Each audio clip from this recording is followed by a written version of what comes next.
Who are the top 5 most durable characters in all of One Piece so far? Because believe it or not, I think we've seen everybody that's a contender for this top 5 already. The metric I'm going to be scaling these people on is going to be on how much damage they can take and how hard is it to do damage to them in the first place. So the people on this list might have a combination of both or be really good in one of those categories. So let's start off with our honorable mention. That person being Diamond Jozu. And you can probably make an argument for him being higher because he was able to deflect a sword swing from the world's greatest swordsman, Mihawk. At the same time, it wasn't a named attack. Mihawk kind of did it casually. We have no real understanding on how strong this move was. And it's the only time we've seen him tank something so crazy. Because we do see the Devil Fruit powers, you can bring him down proper like anybody else. So that's why he's an honorable mention. If you want to, you can make him number 6. But getting into the top 5, the first one is Kaido. Now, he is the strongest being in the world, so you might be thinking, why isn't he higher? And it's because despite the dragon scales, a lot of people can hurt him if they have like certain prerequisites of power. If you got Rio, you can cut through his dragon scales. And if you have Conqueror's Coding, you have the power to potentially bring him down. Now, because of this, you might be able to put him higher, but the fact that somebody trained up with Rio is enough to at least penetrate him in the first place, Paul. It's hard for me to put him higher because the people above him are way more durable than this dude is. And spoiler, number 3 will shock you. But for number 4, I have the Seraphim. I got these ones over Kaido because just having the Lunarian body is going to make you like impenetrable to most things while you got your flames on. But I can't put them higher because even with the flames on, they can still be hurt if you are strong enough.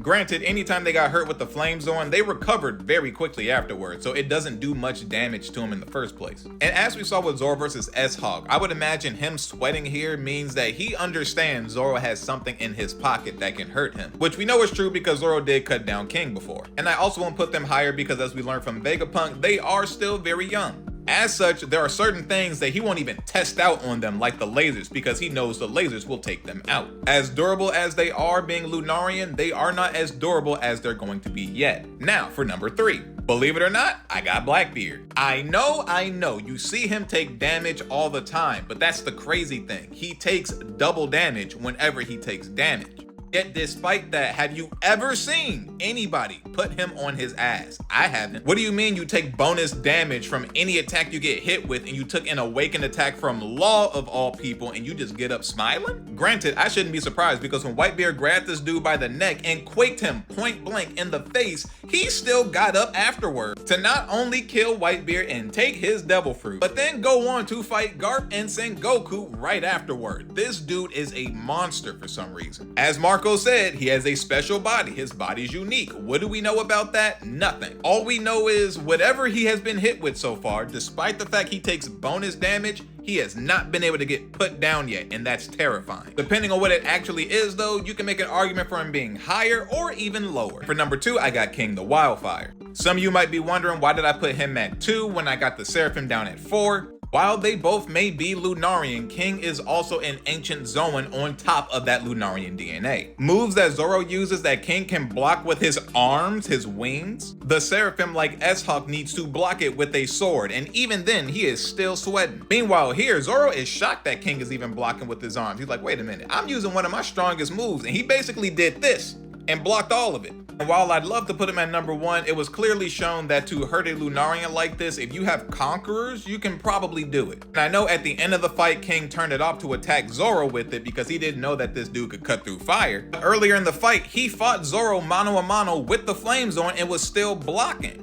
Zoro even had to point it out like, oh, why you blocking? I thought I couldn't hurt you unless you scared of what it is I can do. King understands somewhere in that lineage that, oh, Conqueror's Haki can cut me even with the flames on. That's why I'm being careful right now. Meaning anybody with good Conquerors and knows how to fight should be able to at least damage King. Now for the number 1 spot. I really can't give it to nobody else but Big Mom. She has showcased the best durability in the entirety of One Piece. Understand, not paying attention to anything and just crying, these dudes shot missiles at her and they just didn't do anything. Ancient Zoan Yonko commander like Queen versus a Big Mom with the mentality of a 7-year-old. It goes to Big Mom in 2 hits. And then when he hit her with the Brachio Bomber, all she did was get mad and then go to sleep. She was not hurt by that. Even after all the punishment she takes on the rooftop, she does not ever Clock out. I think Big Mom might be like the only main villain that's never been knocked unconscious. How do you take all the punishment you did and on top of that 2 railguns to the stomach, explosion from the armory, attacks from Law, and you are still conscious? Not just conscious, you got gusto too. She's like, don't assume this is going to kill me, and that's her saying that falling into magma, which I'm sure we can all assume this did not kill her. More so than Teach, Big Mom just has a very unique body because she has always been doing crazy things ever since she was 5 years old. And on top of that, her strength is even compared to that of the strongest creature in the world, Kaido. So if you want to give like hockey or maybe fighting skill to Kaido, I would definitely give durability to Big Mom. So overall, these are the top 5 most durable characters in all of One Piece. Kaido at number 5 and the Seraphim at 4. Teach at 3 for being so unique and we just don't understand why he can take the punishment he can. King at 2 for being the most durable Lunarian out of all of them, and the only person in the series that's never been KO'd, Big Mom for number 1. What do you think about this ranking? Am I kind of hitting the mark or do you think I missed somebody? If I did, let me know down below.